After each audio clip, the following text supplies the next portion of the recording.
And please stand for invocation led by Councilman Jones and the Pledge of Allegiance led by me. Shall we pray?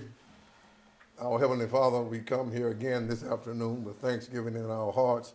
We are grateful for this beautiful day of which Thou hast made. You are our shepherd. We are the sheep of your pasture. We need your guidance and your direction. As we come together tonight, we pray for Mayor Maxwell. We pray for this councilship in this great city which you have given us. It's in your Son's name we pray and thank you. Amen. I pledge allegiance to the flag of the United States of America, to the republic for which it stands, one nation, under God, indivisible, with liberty and justice for all. All right. It's hot. All right. Any member of the council or administration have an amendment to the agenda? I would like to remove 6H from the consent agenda. 6H from H or 8? H, do you want me H, to is handle it that Henry? underneath my items? Or do you want to put it that'd be underneath? great, Okay. All right. We'll move 6H to 7B. to 7B.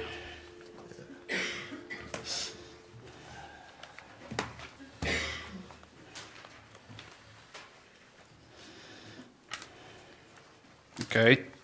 Anybody else? I'd like to remove, from executive session, potential litigation, and transaction of business and discussions or negotiation regarding the relocation or expansion of a business, medical service, or industry. Okay. All right. Anybody else? All right. Is there a motion to approve the amended agenda? Second. Any further discussion? All in favor signify by saying aye. Any opposed? All right, is there anyone here to address the council? If you are, come forward now. Please put your name on the list up there on the podium.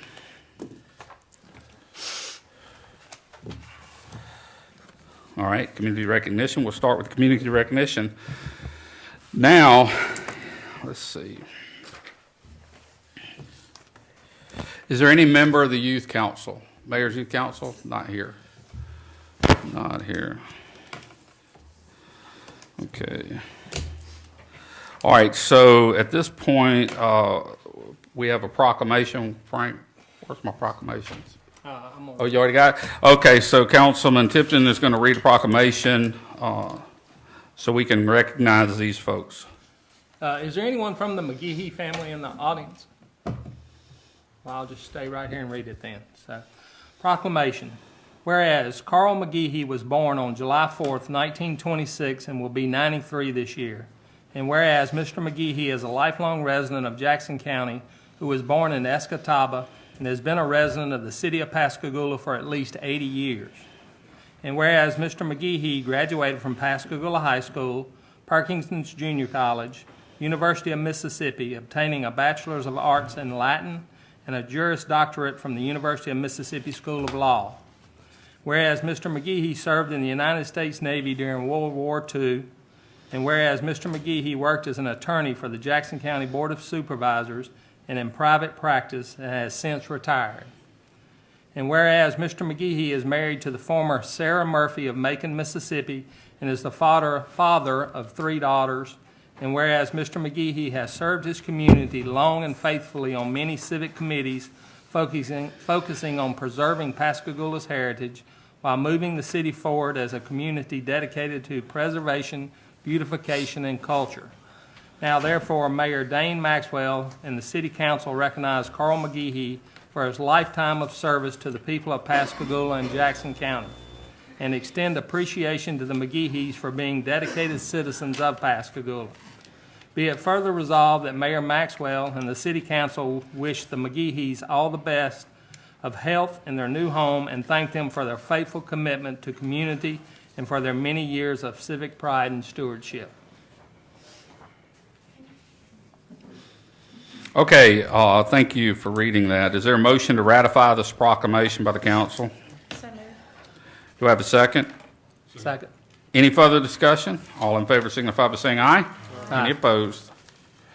Now we move on to the business spotlight. Tonight's business spotlight is one that many of you may have noticed at the corner of Pascagoula Street and Yon Avenue. That's across from the public library. We're going to watch a video on it, but that's Rostrum Spa. Came to Pascagoula 5 months ago, and now we're going to hear more about their unique offerings and what you as a client can expect. With a feeling like you've entered a top salon in New York or LA, Rostrum Beauty Spa and Bar welcomes clients to downtown Pascagoula with a full-service menu. Services range from a simple manicure and pedicure all the way to a hot stone massage, all while enjoying an adult beverage or two.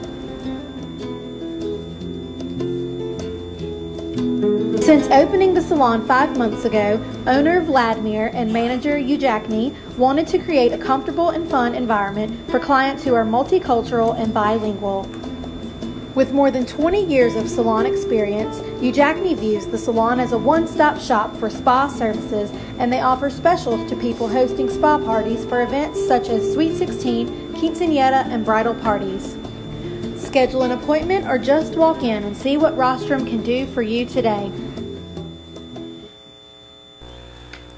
Oh, very good. I wish they were open after these council meetings. With Mother's Day and Father's Day right around the corner, now it's time to schedule a spa adventure right here in downtown Pascagoula. Rostrum's is a proud Main Street partner, and they have a cold glass of champagne or Modelo waiting for you. We're adjourned. All right, we move on to the consent agenda. Is there a motion to approve the consent agenda as amended? Do I have a second? All right. Any further discussion? All in favor signify by saying aye. Any opposed? All right. Mr. Frederick, it's your turn. Excuse me, I'm a little under weather. I'll try to speak as clearly as I can. There are two items, and I'll take the one that Mr. Tipton removed from the consent agenda first, which is actually now item 7B. That is the resolution approving the renewal of the hull and protection policy. Mr. Tipton, as I appreciate, one of your questions was that there was actually two separate options within the policy, and not one of those was selected. Is that right? Well, that was what I wanted Okay. to clarify, is that we were taking the lower of the two bids and that we were not taking the terrorism insurance. Yes, sir. That's exactly correct. The lower option, which is $11,471, is the one that is selected, and that's a decrease from $7,792 from last year. And the reason for that is that vessel number 5, which is listed in here, which is a 2012 27-foot Boston Whaler X Challenger, is no longer insured. You have any additional? No, with those questions being answered, I make a motion that we approve the insurance premium. All right, do I have a second? Second. All in favor signify by saying aye. Aye. Any opposed? All right. The next item that we have was originally listed as 7A, discussion regarding street lighting update, and this, in part at least, arises from a request from Councilwoman Calmer, I believe a few weeks ago, as to us looking into how we can improve lighting around the city. And as I appreciate, her concerns were related to, of course, safety and making sure that the city is well lit and whatnot. Based on that, instructive from Ms. Calmer, myself and Mr. Corder sat down with Cedric Hurd from Mississippi Power, and you have in front of you part of what Mr. Hurd provided to us. The first item, it's really three-part, what I would like to update y'all on. The first thing that you have or should have, which was attached to the agenda, is a citywide streetlight replacement authorization letter. This arises from Mr. Hurd's recommendation that now, based on the cost of LED lighting, as far as what it costs to purchase those, as well as what it costs to maintain them in comparison to what we currently have out there. Mr. Hurd's recommendation, at least from those lights and Mississippi Power Services and maintenances, or maintains that we enter into this agreement. I'm sure y'all are, one of the first questions you may have is whether or not this is going to cost us any additional money to change from, and Scott, if I get this wrong, please correct me, but to change from, say, Cobra Head or non-LED lights to LED lights. It was represented to us by Mr. Hurd that given the types of lights that we have, that it should be budget neutral at worst.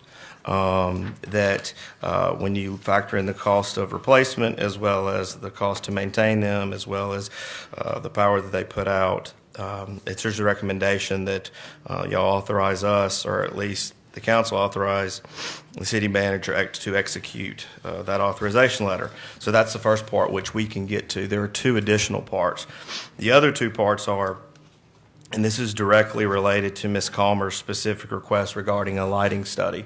Mr. Hurd's recommendation is that, and I don't want to put words in his mouth, but in his opinion, it would be better for him, based on the information that has been provided by Captain Adams as to the lights that may have been out and which they are now replacing, to provide myself and Mr. Corder with a map or a listing of those areas for us to go and address that with the PD and other first responders as well as council to say, this is where we cover, where do we want to focus at least initially to make sure that the lighting there is sufficient.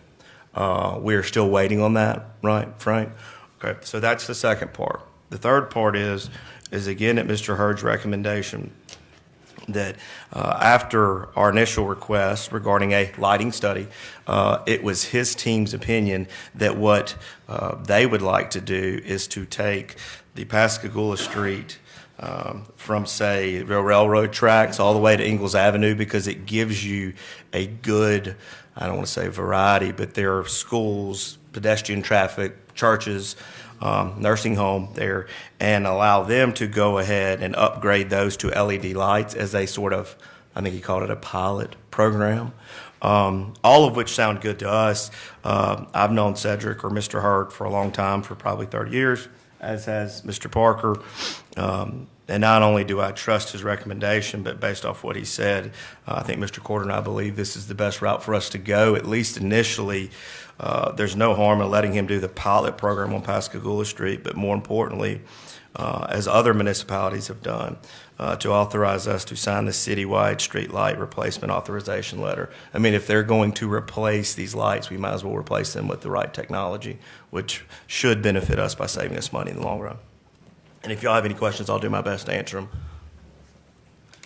Well, one of the things I was looking at, Ryan, was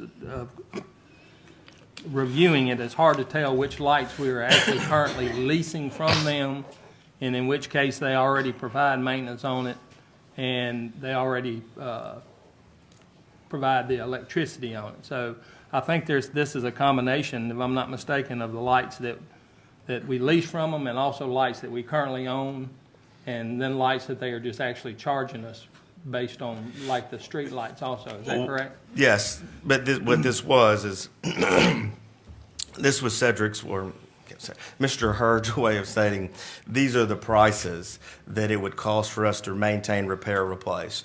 So without specifically answering, yes.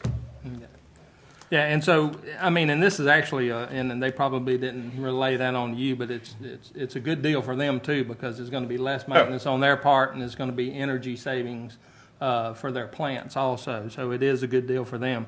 And you did mention that it was going to be budget neutral as far as, doing it. So as far as a pilot program, I mean, I would be all for that. I mean, I think if we can get something newer and brighter for the same amount of money, I'm all for it. So it's the only thing that I want to be sure that we are talking about is that it is budget neutral and it's not going to cost us any money.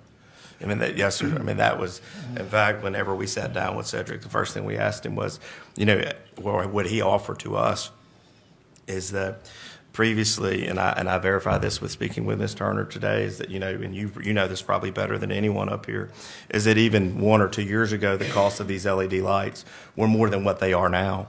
Correct. And so it's now financially practical for them to recommend for us to start this replacement as they are doing replacements citywide for the purposes of the cost per light, plus what it will cost for us in maintenance and power. Well, I don't know if power outage is the right way, but use going forward. Can I ask, on the pilot program, are we locked into that area? Would he consider a different area, or? Yeah, I mean, that was his recommendation. I don't see why not. If y'all would like to look at a different area, we absolutely could go back. to My subject thought to- is just to go to the east side of town. Okay. Yeah, that's, Oh, okay. what last week when we were looking at, for example, Westwood, Eastwood, they cover one side of Westwood, but not the other side. Okay, I'm sorry. I No, didn't that's realize fine. That was news. I mean, it's really, I want to say a hodgepodge, but it's one way or the other. But one of the things that I know Frank or Mr. Corder conveyed to him specifically based on y'all's conversations was that what we'd like to do primarily, at least initially, one of the areas that came up was around Jackson Elementary, because you have Jackson, Calmer, if that's what they still call it. Right. And that area right there, Chico, well, I was thinking if it was railroad tracks to Ingalls, Chico. that way? Okay. Yeah. And if So that's Singing River Power, then, If that's Singing River, then what we can do, Ms. Calmers, we'll make that recommendation to try that one first as part of the, we'll do, focus on that if possible. And I don't see a reason why they couldn't, so long as they service it. I don't want to put us in another category with the lights on Highway 90. Are they going to be replaced? Those are MDOT though. That's a MDOT project, but it also has Singing River and Mississippi Power involved in that. Ms. Turner and I spoke about that today. Yeah, if you want to address it, you can. I apologize. No, that's. I didn't even think about it. Just as a quick summary, the MEMDOT's doing a project for much of Highway 90, and it's a safety project that's federally funded. And so part of their requirement is that anything that conflicts has to be moved before they can move forward with their process. We've already moved a fire hydrant. They've had both power companies remove any poles and the medians that are in the way, and they'll be removing all the trees and stuff that are in the way of anything that they're changing. They set the dates for that. The way that their process works is that any conflicts have to be removed before they can get approval to go to bid. They're moving through that process, and our indication so far from both Mississippi Power and Singing River Electric is that they cannot get permits to put new poles up until the MDOT project is complete.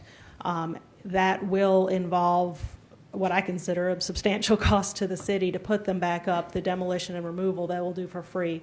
Putting things back up is going to involve a cost, and we're working through proposals with both of them right now. Which we requested on more than one occasion, but We've gotten some tentative ones, but Right. nothing that we're happy Nothing. with, and we're trying to find the best option that's going to be the most cost effective for us. and nothing we're ready to bring to y'all without it being something that we're really willing to recommend. So do you need a recommendation? Or Well, I mean, I think motion, or- where we are, I mean, if we would like to recommend or request from Mississippi Power to switch the pilot program from Pascagoula Street to Chico, all I need for y'all is, if that's what y'all would like to do, just give me a head nod, for lack of a better way of putting it. I don't need a formal vote. Well, if they don't cover Well- cover that side of town, Well, then you can't, well, then we can't. But- Okay. So if you need a motion for us to go forward, I mean, the motion that I would want y'all to pass is that if y'all want to, these are two, they're related, but they're separate, is that there's the pilot program that they're wanting to do initially, and that would be replace all lights, not just those that are out of service. To give you an idea, the other one would be, which is what I believe I need the authority for, official authority would be, is if y'all want us to go ahead with the program to start, once we replace these lights, the lights that burn out, that we replace them with LED, and that is what's reflected by the citywide street light replacement authorization letter. So, that's our recommendation based on our conversation with Mississippi Power. Again, that is once you replace them to upgrade the technology simply by replacing the bulb. So specifically, if that's what y'all would like to do, I'd need a motion to authorize or approve and authorize the city manager to execute that letter. so Well, moved. instead of us going that far, I mean, because I would actually like to see a list of the current charges that we are being charged, and to double check and make sure that everything seems to be be right, but I'm okay with giving you the head nod of starting the pilot pilot program on Pascagoula Street or wherever Okay. so y'all so desire. So you want to head nod the pilot program and then table the other one till you get Yeah, until we can get a list of the lights that we are currently, I mean, I had it a couple of years ago, but I think it was just around the recreation department lights, and it wasn't all of the lights. So it's, if we could get that. I think, do we have a head nod for the pilot program? Oh, absolutely, for the Okay. pilot program, but All right, I'd like to see us promote it more. and then we'll table this until the next meeting. And you can get us that information? Yes. Okay.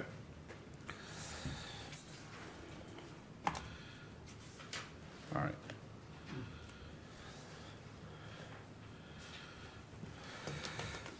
You done? Yes, sir. Frank? Mayor and council, board interviews that you have set for the JCUA, PRA, Historic Preservation, and Gold Point Krebs. You should have received an email with those resumes.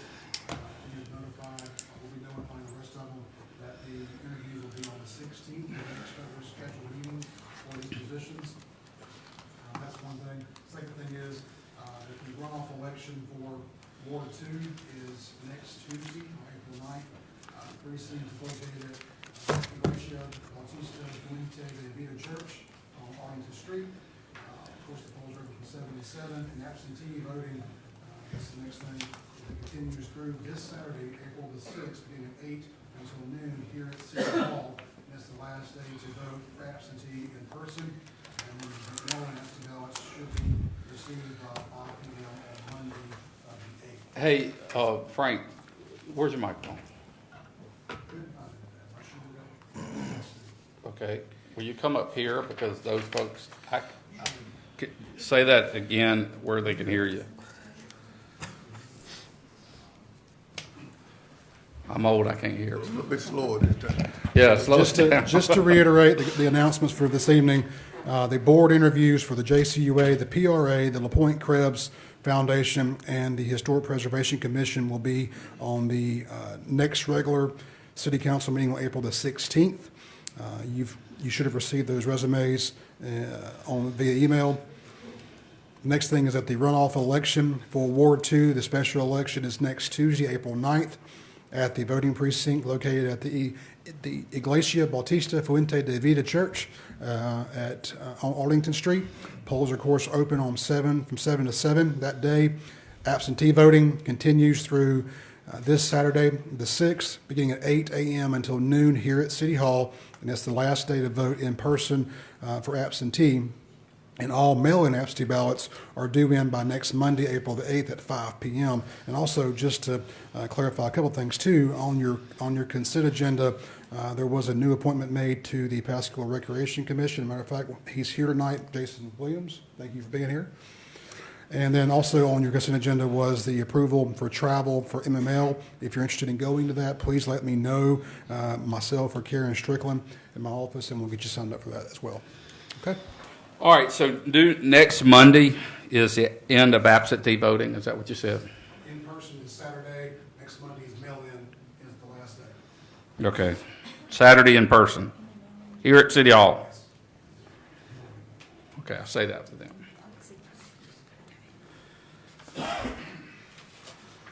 Okay, is that it? Man, it's a lot of writing. All right, next up is a claims docket. Is there a motion to approve? Make a motion, we approve the claims docket. Do we have a second?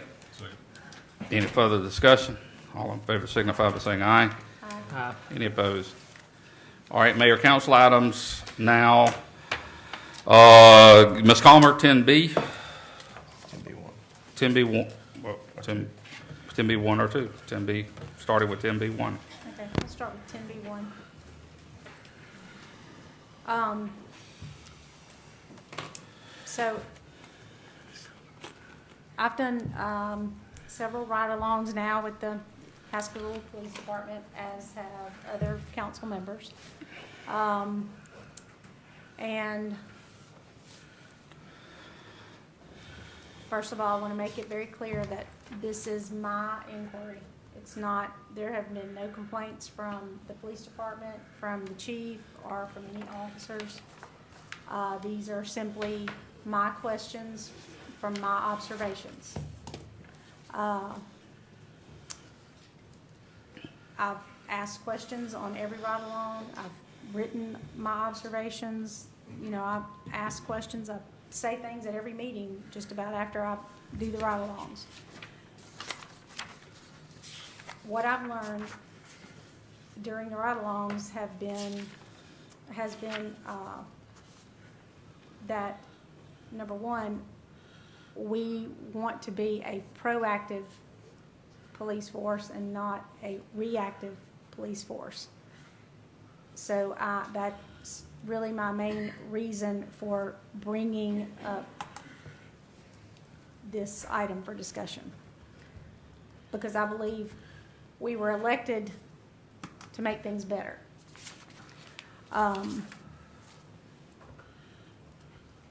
So in my opinion, right now, I think we're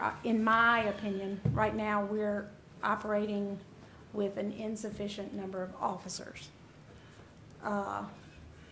Because, you know, at the times that I've ridden, they kind of break the city up into blocks.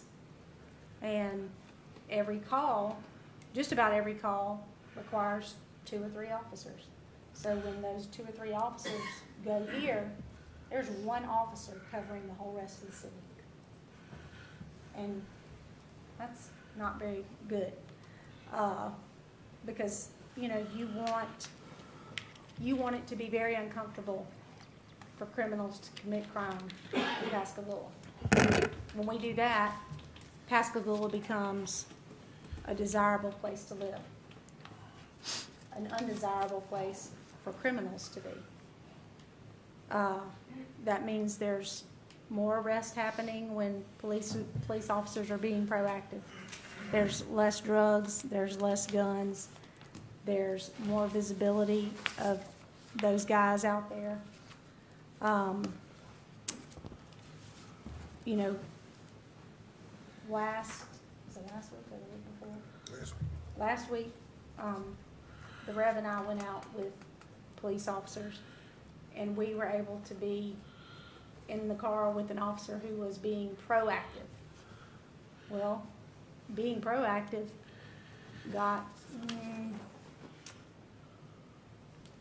3 guys off the street, and I think we saw 3 guns taken off the street in, you know, a couple hours. So we need more of that. We need those guys doing that instead of reacting. So I think, and I'm not a professional police officer or anything like that. As a matter of fact, I'd probably be scared to do your job.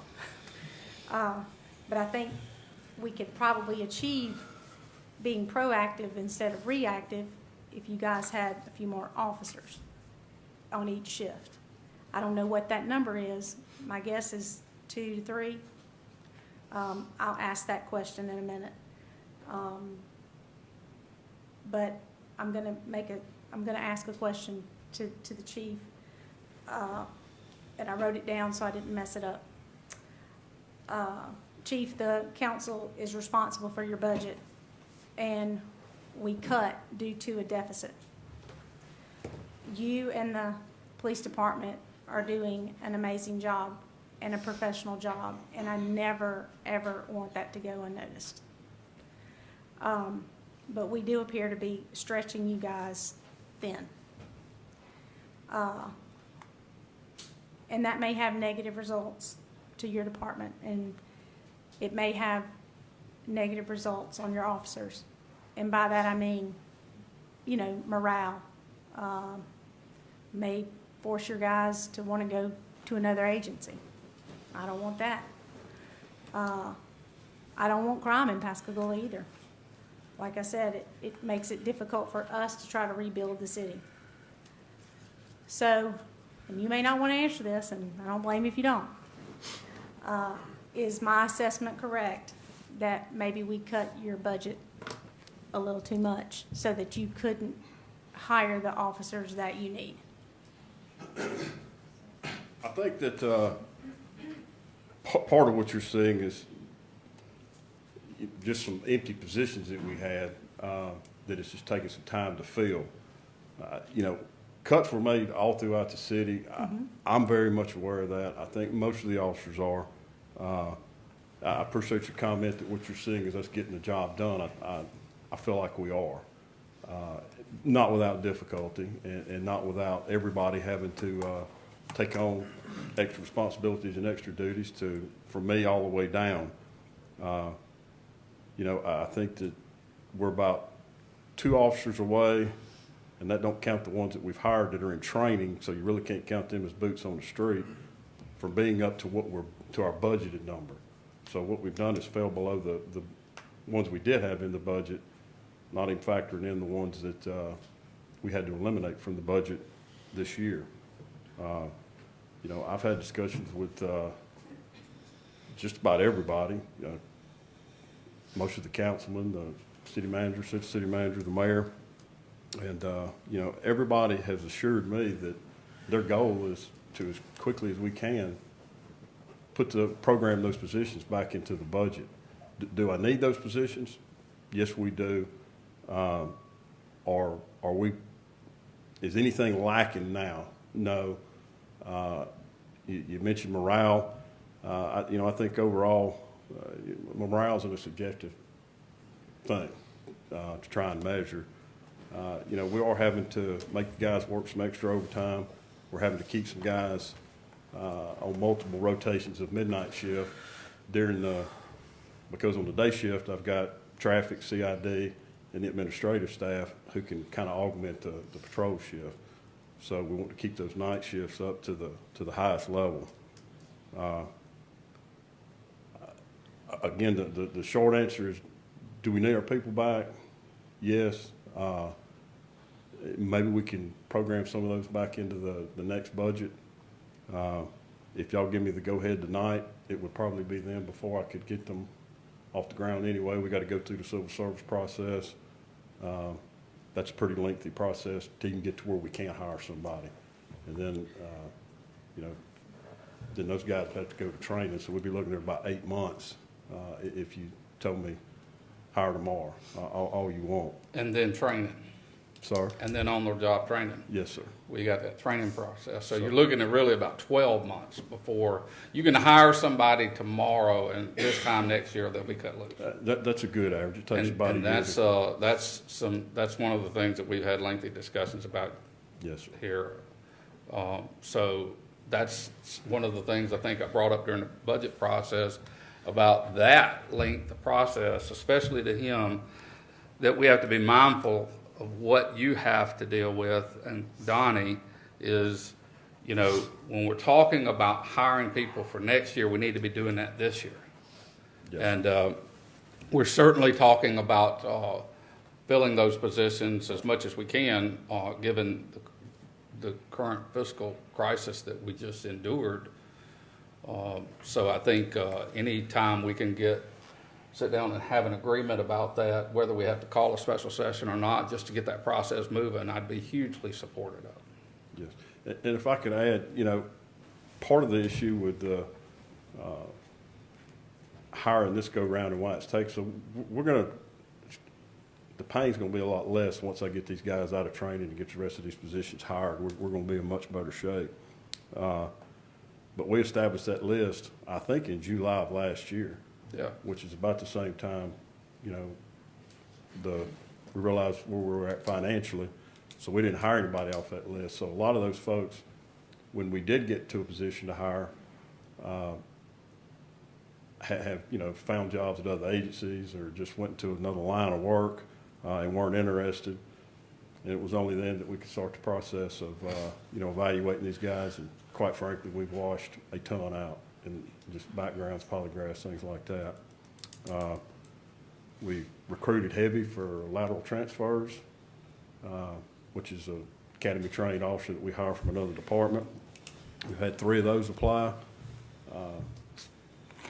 4, we hired 1, Went through the whole process, got approval from the city manager to hire the other three, and all three of them decided, you know, they was gonna decline us. So all that time spent thinking we were bringing a body on puts us right back at the drawing board, start over with another candidate.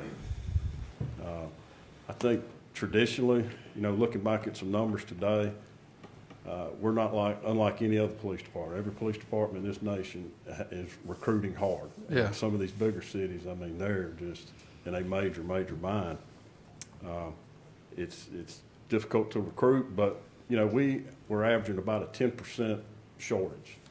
That's pretty good considering nationwide. I think the average is around 15 to 18%. So, where we're at manpower-wise today, if we're up to our fully budgeted numbers, puts us on pretty good footing. You know, if we had the other officers back in there, as officers leave, and you have to refill those positions, it makes it a lot easier because you're still, you know, you're working at or above our current numbers.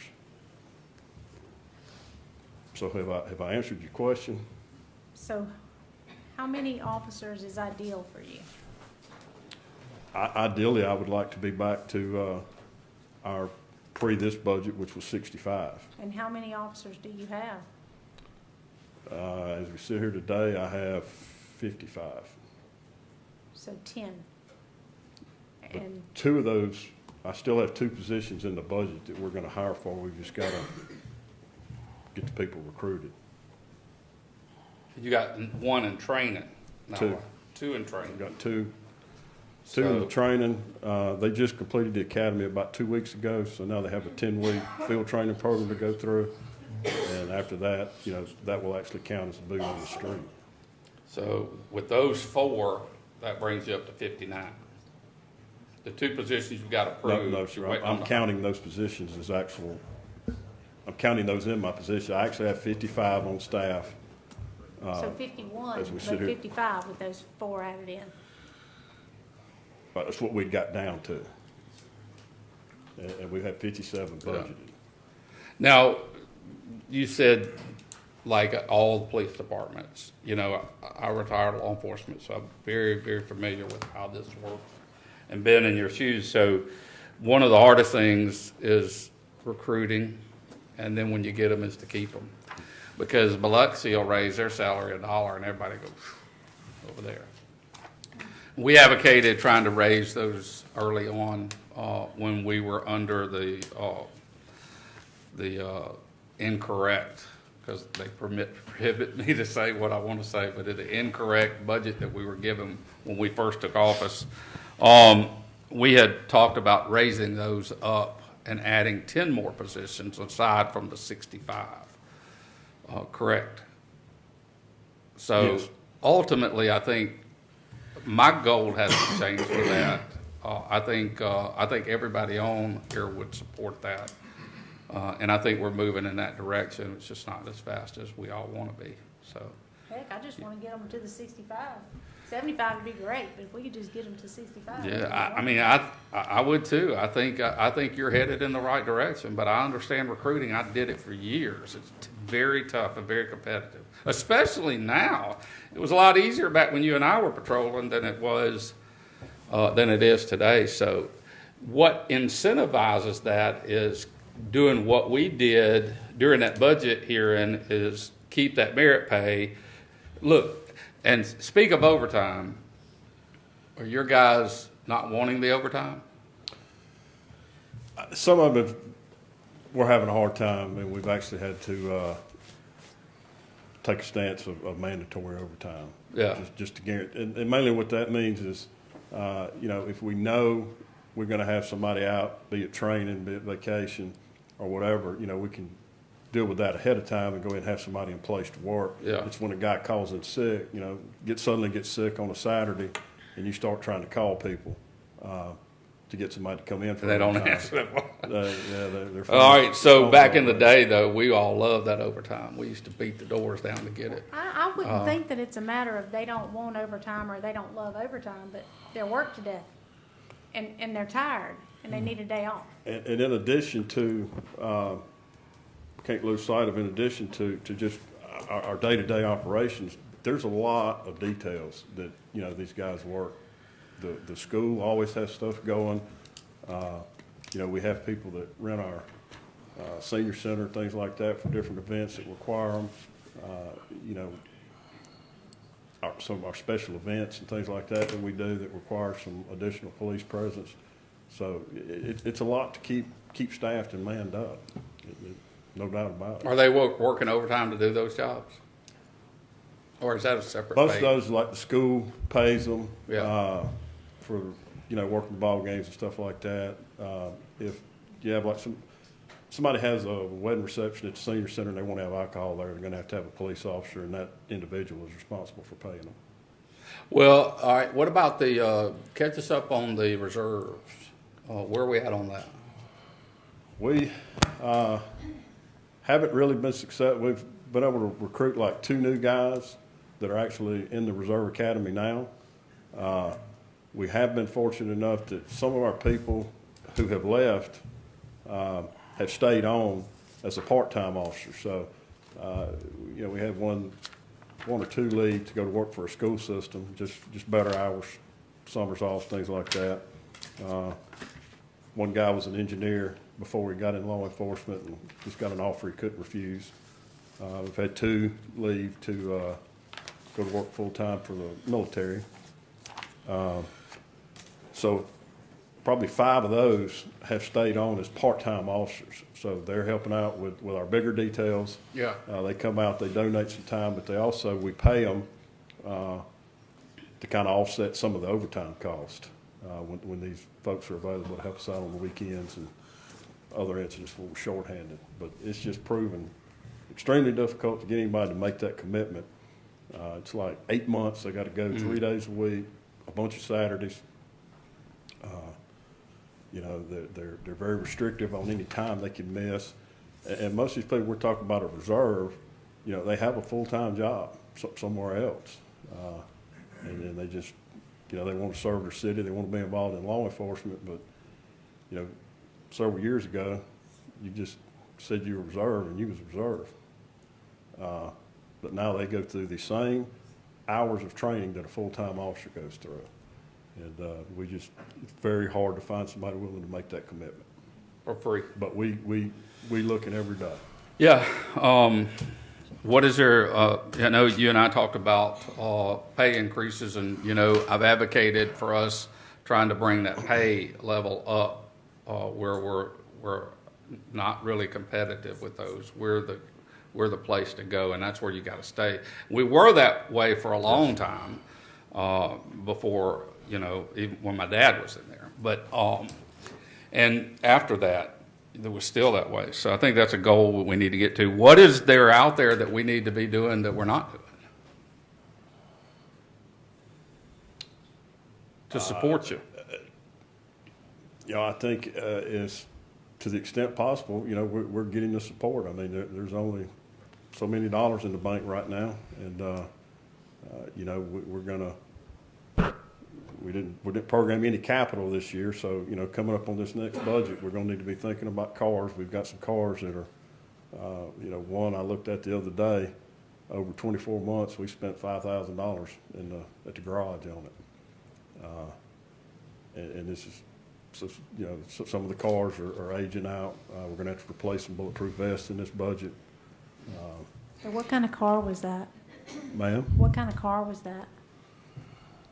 Was it one of the? I don't know if it was an SUV or a Crown Vic. I was just looking at unit numbers, and Because some of your cars are way too little for your police officers. It's really funny to watch them get in and out of the cars. well, you should have And saw I the think- deputy chief. We had him at a Ford Fusion. Have you looked at Mac back there lately? Oh, my God. Stand up, Mac, stand up a little. I don't know who You picked see that out out? those Could you imagine him vehicles. getting in there? No. But I work out so I can get in real quick. I don't know how you get in and out real quick. I don't know who picked out those vehicles. That was But previous.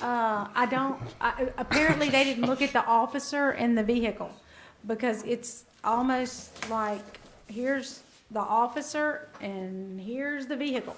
And to see them have to get out of that vehicle and hurry,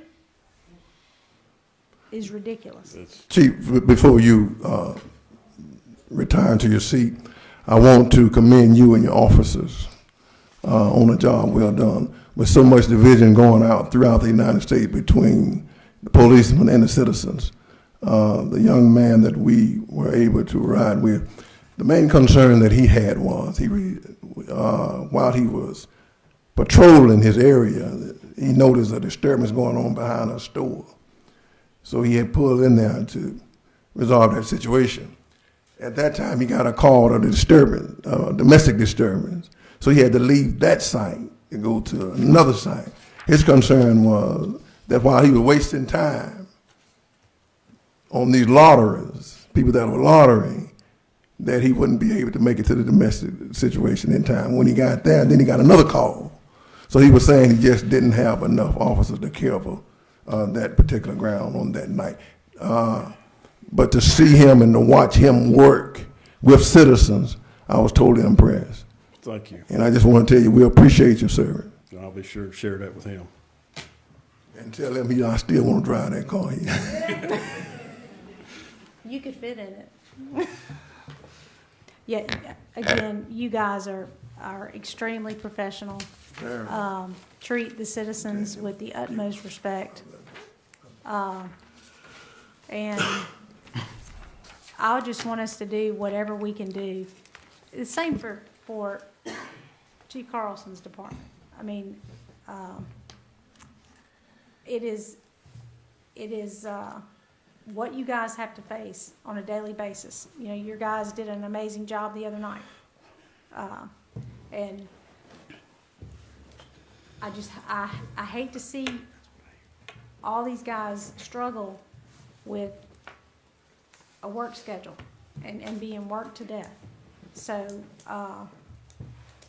you know, I just don't want to, we're in charge of the budget. And if we cut your budget too much, then we got to work on that. We can't cut your budget and cut your people too much. Yes, ma'am. Well, I think that, you know, when we did our budget talks, we just reached a critical point, and something I realize had that, to give. but you know what? We can cut somewhere else because we can't cut our first responders, because the minute this place becomes crime-ridden and officers aren't visible, and that, then we all lose. You're exactly right. We all lose, and we cannot recover this town. Yes, ma'am. And it's We're not not gonna let that desirable happen. anymore. I was going to say, or if you're that bad, I think you need to come up here and have a conversation with us. Like I said, he has not lodged a complaint. This is my observation. This is Right. my inquiry. Yeah. And as far as I know, the law allows me to do this. So this is my inquiry. This is what I see. This is what I see when I went out and I saw these officers, and it's the same ones, and they're tired. One officer came in, he was ill. I mean, you could look at him and tell his head was about to explode. But he was determined to work that night Because he couldn't go home, because he couldn't go home. because they were already short. They don't want to leave their shift short. So let me reiterate what I just said. If you find yourself critical like that, I mean, I'm clear that this is your observation. My little, Well, I mean, your observation. Don't make anything out of that misstatement. If all I'm saying is if you see that you get yourself, and this is all I said, was come to us. That's what we're here for. I absolutely will. And if you feel like you're falling short, just let us know. And like I said, everyone here supports you. That's right. But I believe that once I'm back to my budgeted staffing level, you know, you're going to see a great improvement. It's going to give us more flexibility with actually being able to grant guys some additional time off and, you know, less overtime that we're going to have to do. And hopefully, you know, be able to pick up on our training some more, which is a good morale booster. These guys love to train. well, and I appreciate that. But I think everybody gets that. What I'm saying is what Ms. Calmer said, is if you've reached a critical point now. Because we've already had these discussions about budgeting in October for you. If you can't make it to October, my point is, if you can't make it to October and you find yourself in a critical condition, you need to let us know. Mayor, honestly, I think, like I said earlier, if you give me the go-ahead to hire 10 guys today, I probably ain't gonna have them hired by October. Yeah. Or, it would be close to October getting them here. Well, that's something I'd like to talk about with the rest of them, and we talked about it last budget year. I think you got to reach that 12 months out. I'll Yes. say if it takes 12 months to train it. It does, and you got to make that commitment on the front end. You just got to. It's the same way with Donnie. Donnie, how long does it take you to get your people, time you hire them, trained, up and ready to hit the road? It's right around a year, but by the time they can get into the academy, because they're up to a year out. Because the state mandated 1 year Yeah. requirement. And see, the point is with the people out there watching is most people don't know this. They think you can just hire somebody and, put them in a patrol car. You can't, because you have so many, academy. Even if you did a lateral transfer, they still have the training period. Absolutely. So it puts you that far behind too. So I've always been an advocate of these, I work for the county and the state, but we budgeted for that time lag so that we didn't drop below that. And unfortunately, we hit this budget crisis and everybody had to suffer during this and give and take. But like I said, and I support her in this, is if you reach a critical point, just come. I appreciate that. And we'll call a special session and do whatever we have to do. Okay. You too, Donnie. I also want to say, Chief, now, those officers was not complaining. This was strictly through my observation. Thank you. Okay. Thank you. Good job. Thank you. Thank you, Chief. Appreciate it. All right, next, 10B. Okay, I'm going to say a few comments. In our form of government, the legislature requires us to hire a city manager, a city attorney, an auditor. And it allows us to hire the city clerk and the comptroller. To address the comments of, and I'm going to call them critics, there would be absolutely no difference in the process of the city council hiring the comptroller and the city clerk rather than the city manager hiring those individuals. We would still have an interview process and an application process. As I said earlier, the city council is responsible for the budget and for the spending. The citizens who elected us, and rightfully so, look to us, not the city manager, when it comes to the finances of the city. With that being said, the rest of this discussion regarding the comptroller, there are 2 personnel issues involved in the remainder of the discussion. So I'm going to move that we continue this item in executive session. But I did not want to do that until I made the previous statements. All right. Is anyone here to address the council?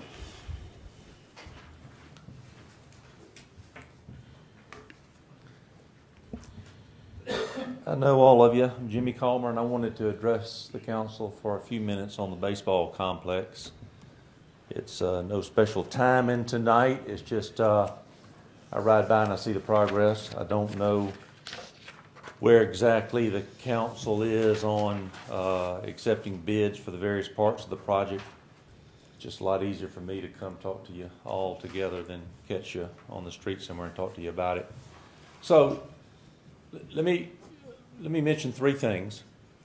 3 years ago or so, and let me say this all comes to making a plea to you to make sure that this baseball complex is finished out in a way that makes it special for the city. You're going to look at that for the next 40 years, probably for the rest of all of y'all's lives. You're going to look at that baseball complex. And I'm asking you to please do it right on the front end and not wish later that you'd done something different. I know a certain part of it's done. I know the layout's there, the location's done, and that's okay. About 3 years ago, there was a meeting, or meetings that were held over probably the course of a year with a group of individuals. Nobody special. It wasn't a closed group. Scott Tipton, you were there. Jeff Clemens, Steve Jordan, myself, John Reynolds, bunch of us. We would meet every so often, throw around ideas on what the complex could look like. This was before the 2% tax was passed. And we knew we would never have the money, nor would we have the location to compete with the Gulfports of the world. The only option for Pascagoula was to try to make the complex something special. And when I say special, that's something that would set us apart from most baseball complexes. So we batted around a bunch of ideas. I've got a file at home 6 inches thick from all the things that we talked about. We talked about fundraising as a way to offset the cost to the city. So money that the city put into it wouldn't have to be as much, and we could take some of the money we could save, so to speak, from fundraising and do other things with the city. The fundraising would be for the baseball project. It's getting kind of late in the process to talk about that, but that's something else we talked about. We talked about Scott, MLB Foundation giving us money. We went to Hattiesburg and saw how Ron Doliak built that facility, naming rights to fields, naming rights to dugouts. Different foundations that would contribute money to this. There were a lot of them out there. But again, it's getting pretty late in the process to talk about those type of things. Maybe not impossible, but late in the process. So these local guys had a lot of ability, a lot of knowledge, not only in baseball, but in engineering. Steve Jordan does a great job with Turfmaster. Jeff came up with a bunch of great ideas. I think Jeff may have met with with staff on a couple of things. But we came up with a bunch of great ideas for the complex in an effort to hopefully come up with some thoughts to make it special. So when the 2% tax was ultimately passed, I was involved. I donated a lot of my time to help sell people on that, to help get it passed. And the folks that I talked to, I promised that it was going to be something very special for the city. It wasn't going to be, and I don't mean this in a negative way, but it wasn't going to be a cookie cutter type complex that you can see in a lot of places. And so I talked to a lot of people about that. We got the 2% tax passed. I think that the folks that voted for that based on the assurance it was sold is it's going to be a special complex. So I know that a lot of work's been done. I think bids have been let to actually build the fields. I don't know how much is left to be done. I don't have the answers. I'm not a landscape architect. I'm not an engineer. I know something's special when I see it. We went recently to Mississippi State and watched a baseball game there, and I know we don't have the money to build something like State, but there's a lot of different ways to make a baseball complex special without spending a ton of money if you know what you're doing. Again, I don't have those answers. I will say this, I've talked to people that were willing to donate significant time and significant money, save the city significant money. And I'm not talking about $10,000 or $20,000 to be a part of this project. And, we talked about various people around town. I'm not going to name any of them. That's up to them to speak up. We talked to them about donating their time and their professional services in exchange for naming rights to the field, a lot of those type things. And I'm not here to be critical about anything. Don't have anything to be critical about. I'm just here to ask you. You got one chance to get it right, and you're getting. At some point, you're going to be getting towards the end of this project. I have talked to Jeff Clemens, just batting around some thoughts and things. But I ask you that whatever you do, just make sure that this baseball complex, because it's a lot of money the city's spending, a whole lot of money. Biggest project that I know of that's going on in Pascagoula. Make sure that once it's done, it's going to look nice. It's going to look nice. Make sure it's special. Make sure that this is the place to come play along the coast. Again, we can't compete with Gulfport for amenities. We can't compete with Gulfport on size, number of fields, things like that. But we can compete with them on making our complex something very special where people want to come play and where citizens want to go watch baseball. And again, whatever you end up doing, when it's done, when you have the opening ceremonies for the first time, that's pretty much the way it's going to be for the rest of your life, the rest of my life. So, with that being said, I'm hopeful that whatever's left to be done is done in a way that finishes it out. And again, I'm a lawyer. I don't have the ability to come up with the ideas, whether it's, we talked about everything from covered areas to splash pads to wall ball to walking tracks around the field to you name it. We talked about it as a way to separate ourselves from other complexes. So I hope that whatever's left to be done on this complex is done in a way that that sets us apart. And I hope that some of the local people that have a vested interest in making sure that complex turns out as special as it can be, or tapped to help finish this project. I know I talked with Frank 6 months ago or so, just a short conversation. I called him on the spur of the moment to talk about trying to bring in some funds to help with the complex, with the idea that maybe that would free up some funds to do some other things in the city recreation wise with the bond money. But I ask you to think about that and be the council that really built something very special. I think the location is perfect. I was a big advocate of that.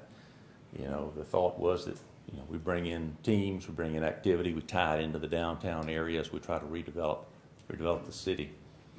Last thing I'll just mention, and it's a little bit of a ways off, but when it comes time to, I'm just going to make a comment, when it comes time to finish those fields out and try to get some travel teams in here, I hope that you've got the right person trying to do it. That's embedded in the travel ball arena. My hope is that we see baseball played there throughout the summer and into the fall. But if you don't get the right person, Scott, you probably know what I'm talking about, they will get eaten alive trying to compete to get tournaments here. That's a special area of knowledge and expertise. Again, that's a ways off, but you need to think about that. Who's that person going to be that knows enough about the system? That's a cutthroat, dog-eat-dog world. Done right, you can have baseball here played all the time. Tax dollars spent at restaurants and hotels. So that's all I was going to say. It's just, I'm glad to see it progressing, but please, if you take anything away, take this, that make it special so everybody will be proud of it, and people will want to come here and play. How to make it special, that's going to take somebody with some expertise other than mine. I just know a lot of people with a lot of baseball knowledge and a lot of professional knowledge came up with a lot of good ideas and were willing to help out in this process. So. Well, I think, let me just say I agree with you. And, we grew up playing ball, all of us, so I think it's important. And I want to say I commend the council and, most importantly, the staff because when we came in here, that rec bond money some of that was spent that we had to pull back together, and we're proud to say that, we're back on track with that. And I'll let Ryan talk more about where we're at, and we just put some more money in. Yeah, right. Jimmy, if you would, and I can provide, since you brought this up, as an update to everyone, and Ben is here, Smith, with BMA, because there's been a number of other developments that we're going to do to make the park unique. I'm also, like you, of course, as you already know, a baseball guy. My brother is a head baseball coach. And one of the things that I think that our staff, along with the council, did not want to do is have a cookie cutter or a generic 7 ball fields, especially considering the money that we're given. But the land work has been bid out. The site work has been bid out. The most recent thing that was awarded were the buildings. That was the 3rd phase. Tonight there was a change order as to item number 2, which allows for turf infield on the championship field, which I know was a big thing that they wanted, which is going to have a grandstand. So there will be that with the fences that are at Gulfport. I don't know if you've seen those tension fences. Picture of them. Okay, but that will be on the championship field, as well as something that we believe that will make it unique, similar to Gulfport. Not that you want to be Gulfport, but instead of all this brick and mortar, you're going to have sunshades that cover certain areas. Ben can speak more to this, but one of the reasons why I think that maybe people don't know as much about what the fields are going to look like, other than those diagrams that were shown in December, is that what I think we collectively did not want to do is put something out there and then have to take it back. And so now where we are in the budget process, and again, Ben can speak better to this, but since they have saved money and we're so much lower on the budget, I call them bells and whistles. But for example, yes, I've talked to Jeffrey Clemens about this more than once. One of his ideas was if we have the budget, and Jeff, I hope you don't mind me saying this, that if the budget allows, that we have an ornate or an entrance that you can see from Market Street. That's going in with the hopes that we get that in the budget. Landscaping, which was very minimal, if not any at all. Now, one of the things that has been thrown out there, which has not come to y'all yet because we're waiting on the bid or for the numbers to come in, and Ben can talk about this, is landscaping around it where there's, if I get in front of me, you come out here and tell me I'm wrong. But hedges around with a 4-foot fence, so it makes it stand out. Then it adds security, because I've got a 4.5-year-old, and we want to make sure that it's secure for our children. So, that's one of the things that I address with Jeffrey, John Reynolds, and our family.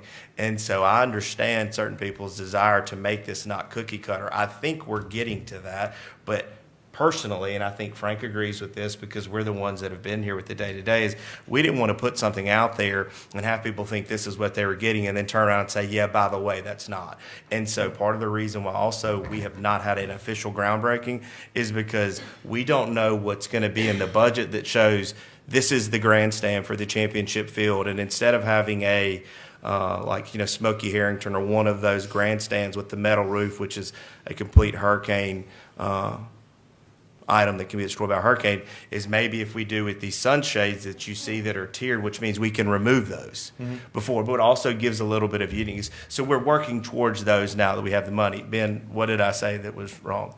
No, I think you nailed it. I mean, you're right. The challenge we were faced with at the beginning of the project was that, I'll stand No, go ahead. aside. Yep, that's fine. Is that, when we first kind of put all of the pieces of the project together, we were at or slightly above the money we had available. So our step one goal was to kind of get in the framework of what we could to make sure the rec program functioned.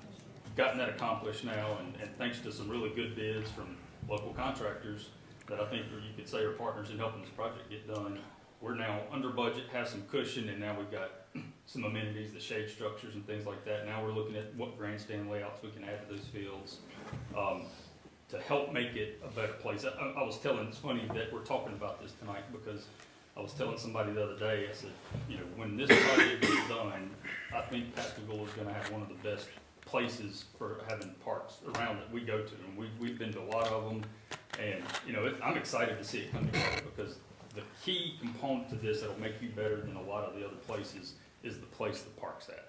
I think you'll look down the road and go, man, we made a great choice being at that location. I think that's fantastic, and I think the community will benefit greatly from that. But yes, you're right.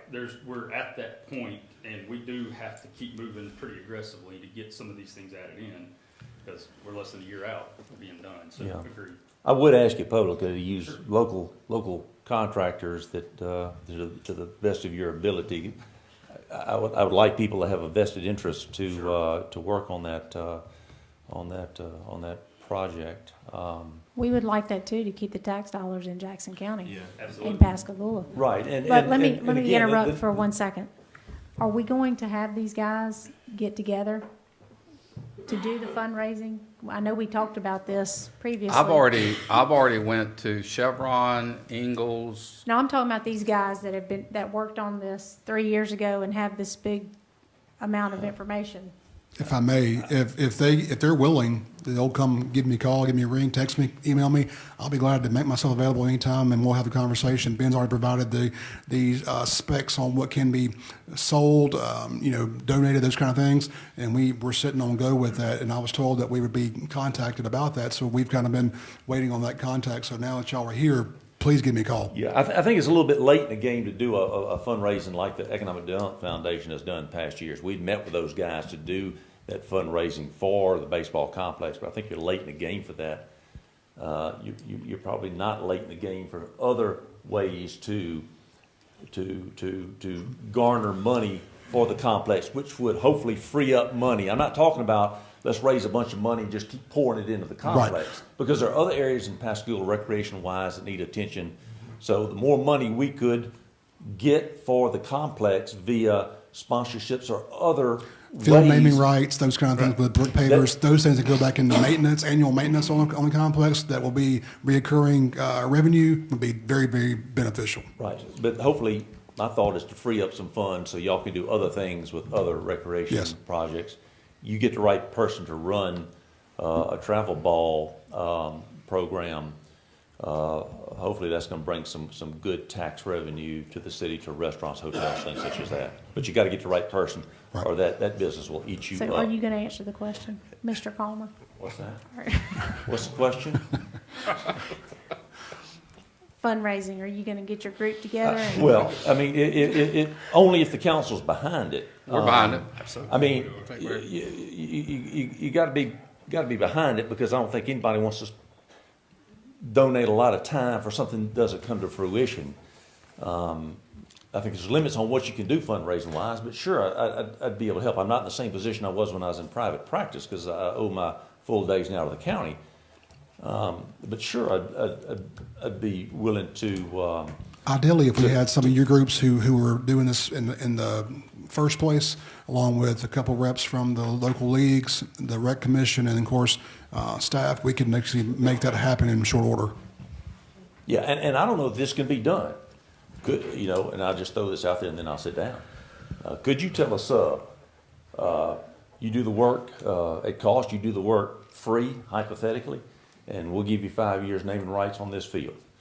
I don't know if it can be done. Something to think about, something that we talked about. I'd have to think through that.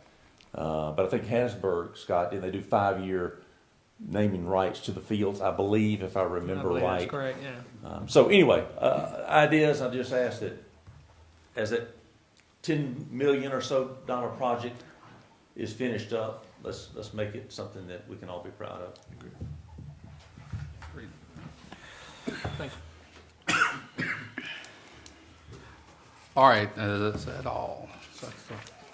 Nobody else? Okay. We appreciate y'all attending this evening. Now entertain a motion to go into closed session to consider the need for executive session. So moved.